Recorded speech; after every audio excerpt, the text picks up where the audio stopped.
Bonjour,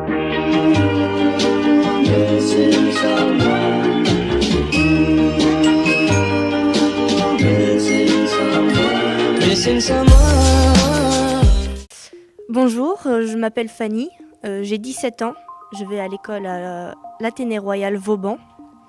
Et ma question aujourd'hui c'est l'école pour tous, ok, mais l'école gratuite c'est pour quand ?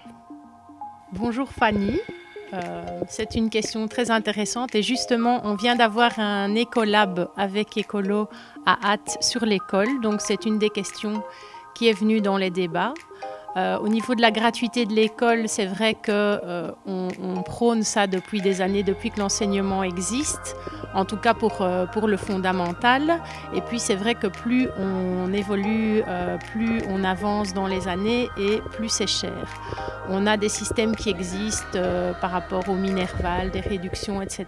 Mais c'est vrai que l'enseignement reste quelque chose qui est parfois inaccessible pour certaines personnes.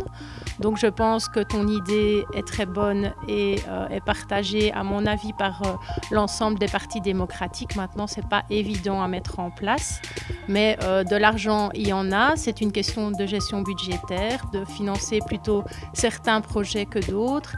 Et je pense que pouvoir investir de l'argent dans l'éducation, dans l'enseignement, c'est vraiment un investissement à long terme, durable et très important, puisque vous êtes les générations futures et il est très important que nous puissions vous encadrer et qu'on ait des installations de qualité, que les enfants puissent avoir des programmes qui les intéressent, qu'ils puissent eux-mêmes les construire avec leurs professeurs.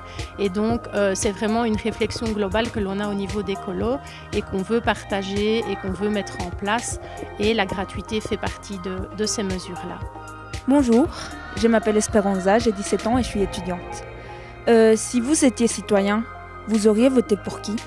Oui, si j'étais citoyenne, je suis citoyenne Esperanza comme chacun d'entre nous. Et pour qui je voterais ? Bien tout simplement pour mon parti, pour Écolo, puisque j'ai reçu une éducation où on partageait des valeurs écologistes. Pour moi, la nature, l'environnement, c'est notre milieu naturel, il faut le respecter.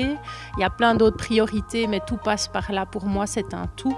Et donc, voilà, je ne suis pas chez Écolo par utopie ou bien parce que j'ai eu comme ça une idée, une lubie. C'est vraiment quelque chose qui est réfléchi et donc pour moi c'est le parti pour lequel je voterai et je vais d'ailleurs voter moi-même pour mon propre parti. Voilà. Bonjour, je m'appelle Hugo Ernaud, j'ai 20 ans et je viens de Charleroi. Et ma question c'était, quelle était votre motivation avant de devenir politique ? Alors, ma motivation avant de devenir femme politique, eh bien, écoute, c'est l'engagement, tout simplement parce que je pense qu'à l'heure actuelle, en tant que citoyen, c'est très bien de s'engager, on dit que les choses vont mal, etc.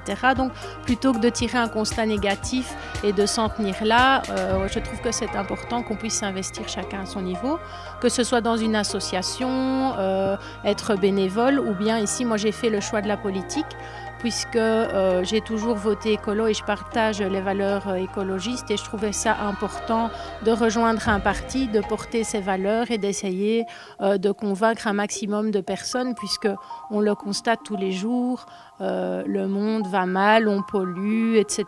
Les énergies fossiles sont en train de diminuer, on n'aura bientôt plus rien pour se chauffer. Donc il est temps de changer les choses et je pense qu'un moyen de changer la société, c'est de s'investir dans un parti politique, c'est mon choix. Mais voilà, je respecte tout à fait celui qui s'engage autrement. Il y a plein de façons de s'engager et je pense que c'est un devoir citoyen. Bonjour, je m'appelle Noah Willio, j'ai 17 ans et je suis étudiante. Je voulais savoir si on pouvait régler le problème du réchauffement climatique ou s'il fallait se préparer à une apocalypse. Bon, est-ce qu'il faut se préparer à une apocalypse ? J'espère que non. Sincèrement, je me sens encore jeune et j'ai 2 enfants, donc je n'ai pas envie que la fin du monde arrive tout de suite.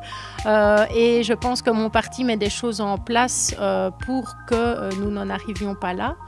Il y a toute une série de mesures qui sont prises et il y a aussi le monde scientifique qui s'interroge sur le réchauffement climatique. Malheureusement, il y a des rapports qui ont été rédigés déjà il y a 30 ans, mais nous avons des climato-sceptiques au niveau mondial, européen et même au niveau plus local.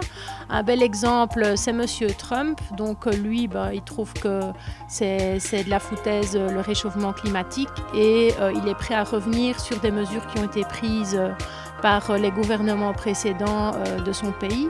Donc ça, c'est très dommageable puisque les États-Unis, c'est quand même une grande puissance mondiale avec beaucoup d'influence sur le reste du monde. Mais les écologistes, quel que soit leur pays d'origine d'ailleurs, continueront à lutter contre le réchauffement climatique. Et je pense que c'est des habitudes à prendre pour chacun d'entre nous par rapport à la consommation en général, par rapport à la voiture, au mode de chauffage, etc. Donc c'est une éducation permanente de la population, c'est un message qu'il faut faire passer dans les collectivités, dans les familles, pour qu'on puisse chacun à son niveau polluer de moins en moins et avoir des gestes qui sont plus respectueux de la nature. Donc moi j'y crois à cette lutte contre le réchauffement climatique, mais il faut que tout le monde s'y mette et qu'on arrive évidemment à convaincre des grandes puissances comme les États-Unis. Voilà.